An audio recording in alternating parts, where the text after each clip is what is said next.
Hey y'all, it's Dr. Morgan, and this episode is going to be good. I feel like lots of people need support on what I'm about to talk about. We are going to talk about forgiveness. We're going to talk about forgiveness.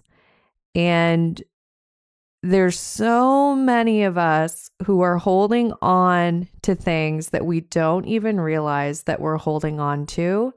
That's all of us. And what I want you to understand up front about forgiveness is that it is a lifelong practice, that it's something that you always have to be aware of, and you're going to have to forgive again and again and again in your life. So here's the deal. Today's episode, I'm going to be honest with you about some of the things I've been working through and just what forgiveness looks like for me. And then I'm going to walk you through a little bit of a process, and I'm going to give you a couple affirmations or a mantra, if you will, that will help you with forgiveness. And obviously, being able to forgive, being able to let go, it completely applies to your dating life, to romantic relationships, because if we're holding on to the past, we can't make space for the future. So that's where I'm going to start. Is I'll tell you a little bit about some of the things that have come up for me. I've been doing a lot of work around my childhood and things that were never processed for me as a child. And I started to realize that I was still really holding on to things. Some of the things that happened involved my dad and my mom and my dad's second wife, and even my siblings to some extent.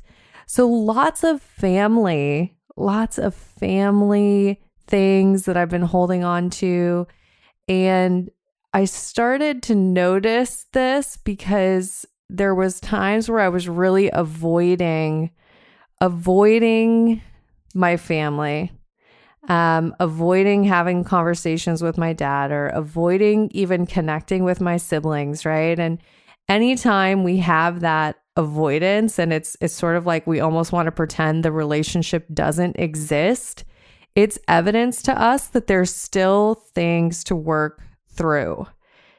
Here's what I want to make clear. I'm not saying that you need to have a relationship with all of your family members. No, because sometimes what we realize is the relationship does not have capacity to be redefined. That you could come and share your side of things and put in all the effort, but the other person simply doesn't have the capacity to redefine it with you. So there's times where you will have the realization that you're holding on to things, and all it means is that you get to do your own processing and your own work and go through it yourself. And you're not actually going to talk to the person who it's about. So, I'll talk with clients about writing a letter and burning it, right? Or simply doing the processing yourself and not going directly to the person who it's meant for. So there are times though where, hey, you realize you're holding on to things and you have a relationship with the person. And in order to deepen and help that relationship be healthy, it is up to you to bring it to that person when you're ready to. Yet it still requires you to do your own processing first before you bring it to the person so that you know what it is you really want to say. Okay? And this is some of the deeper work that people do in the beginning of the Empowered Secure Love program. What I'm talking about right here is just kind of a skimming the surface of what it means to start out the ESL program. But one of the things I love, and I think I've mentioned this before, is Of course, the program is about romantic relationships, but it also helps people heal their family relationships. Or if they're not healing their relationship, they're healing themselves by setting very firm boundaries and moving away from certain family relationships. So obviously, when we heal our relationships with our family members, we also really help our romantic relationships succeed. The two are so connected, right? So this is what I wanted to share, is just that I'm having all of these things that I realize that, wow, I've never dealt with it. It's stuff from my childhood. And of course, y'all, I have coaches, I have therapists. I believe in this. I would not tell you all to invest in yourselves if I didn't also invest in myself. And I do. I have incredible support system. And I've been doing this work for a long time. And there are still new layers that come up. And I have to go through this process, which people have referred to as a forgiveness list. So we can call it that. I don't know exactly where that originated from, but the process of really creating a forgiveness list and actually writing out the names of people that you want to intentionally forgive. So I'm going to get into that process, but before I do, let's just clarify a few things. When we are forgiving someone, we are letting it go because we're saying, hey, my energy is better served on the future than it is going towards the past. My energy is actually much better spent calling in what I desire instead of carrying around the hurt, the pain, the anger, the resentment, the fear, the betrayal, all of these emotions. Instead of carrying all that around and focusing my energy on my past, why don't I shift my energy to the future?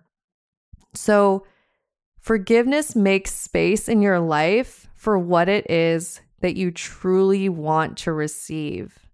If we have all of those negative emotions, there's no room for feeling how you really want to feel. There's no room for calling in the relationships that you truly desire if all of your energy is still going to the past. Obviously, this applies to past romantic relationships, past friendships, past, difficult family situations, et cetera, et cetera, et cetera. Any relationship that caused you pain in the past and you haven't let it go, it's taking up space. It's taking up space in your heart, in your mind, in your energy. So just take a deep breath. I want you to think about, is there anybody in your life that you can think of? Are there any past relationships that are taking up space in your heart, in your mind? I'm sure as soon as I say this, y'all have at least one or two people that come to mind.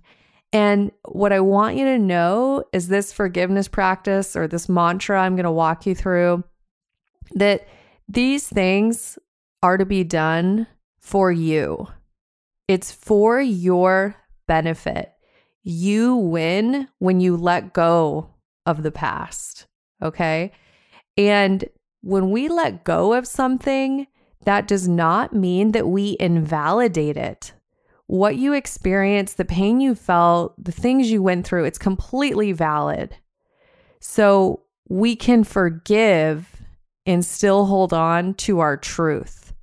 By me letting go, I'm saying this was painful. This did hurt me, and I'm going to let it go. It's not to say, oh, this had no impact or it wasn't a big deal and I'm over it. If that's the energy, then you're actually not over it, right? Of course, it's the paradox of once we fully accept and we fully feel the pain and we acknowledge our experience, that's when we can let it go. So by letting it go, you are allowing yourself to win. Forgiveness is for you. It is not saying, well, I guess they win and they're just going to get away with it. Like, this is for you, for your benefit, for your life. You deserve to forgive people and release them. Even over the word forgiveness, I like the word release. Release the person from your mind and from your heart. Okay. Let's get into the practical application here. So if you are creating a forgiveness list, as I said, you are going to want to write out the names of people that you need to forgive. So if you're doing this with me right now, hopefully you're not driving. You got your pen, you got your journal, and you just want to start with one person and just write their name down, right? And what you would want to do is just write out whatever it was that you felt, like really just put out your experience of what it was to be you, to be on the receiving end of their behaviors, their actions, their words, etc. Just write it out. Give yourself a free write.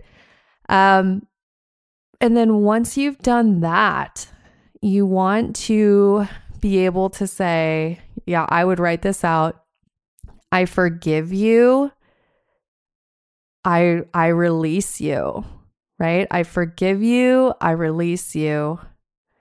And then this is going to bring up a lot of emotions. I just want to warn you, right? Like, make sure you have some emotional and mental space that you can really take care of yourself afterwards.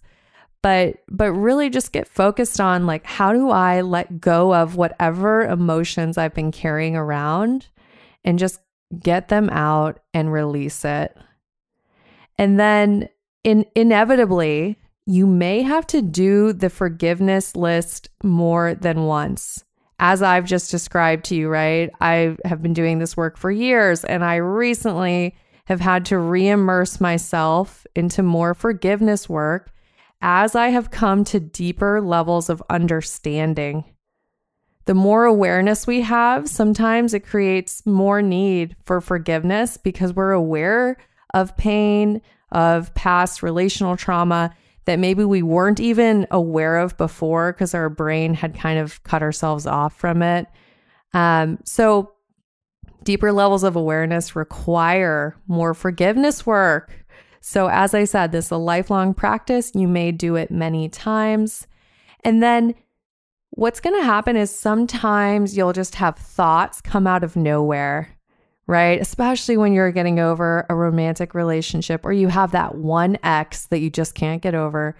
Spoiler alert, it's not actually about your ex, which is something that we cover in the ESL program, but it's likely something much deeper, something called repetition compulsion.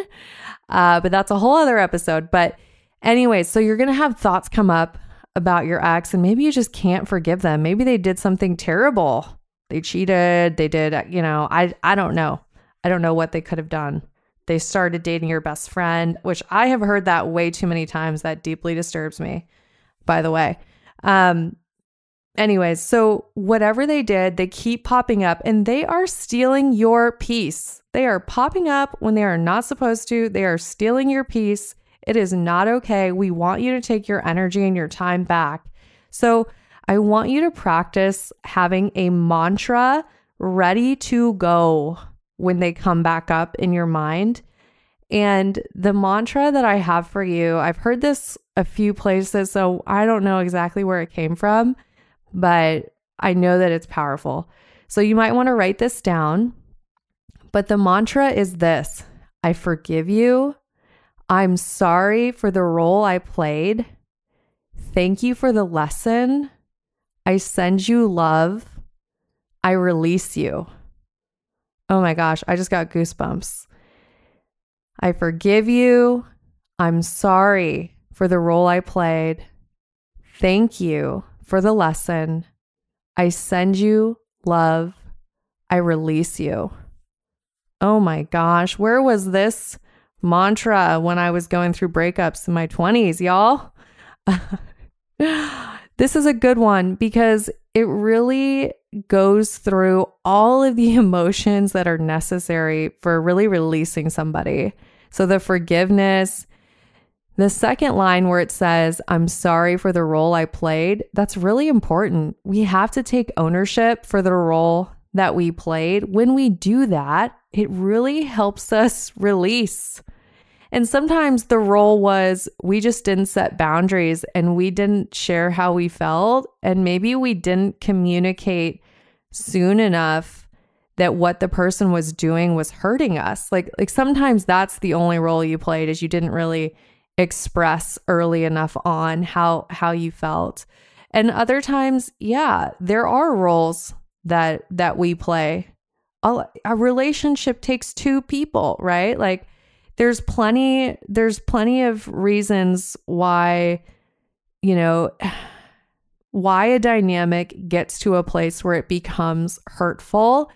And typically it is not just one person. It's both people who contribute to the dynamic. And sometimes it's just that, wow, when your two attachment styles get together, when your two relationship templates and ways of being in relationships combine, it just creates a hurtful dynamic. You might have two wonderful individuals, but the dynamic that gets created is toxic, right? So I want you to keep that in mind, that ownership is healthy. It's part of it. Take that mantra. If you need it, write it down, put it on your phone. Make sure that you know that you can use it at any time. And then when you're really doing more forgiveness work, set that time aside and work on your forgiveness list where you're really writing to that person that hurt you and then intentionally forgiving and releasing. And then what you want to do is just feel so good with all the space in your life that is created once you do this. It should feel like a weight is lifted, and you want to be able to really fill your energy, to send your energy to things that you really want, and to start really creating what you desire instead of being focused on your past. All right, y'all, I hope you enjoyed this episode. I know that once again, I'm like deep in this work. So I want you to know I'm there with you. I know it's not always easy, but I would love to support you on your journey to secure attachment and to fully releasing the past. Life is just better, so much better, when we can fully release the past. Of course, I am wishing you high self-worth and great relationships. I'll talk with you soon.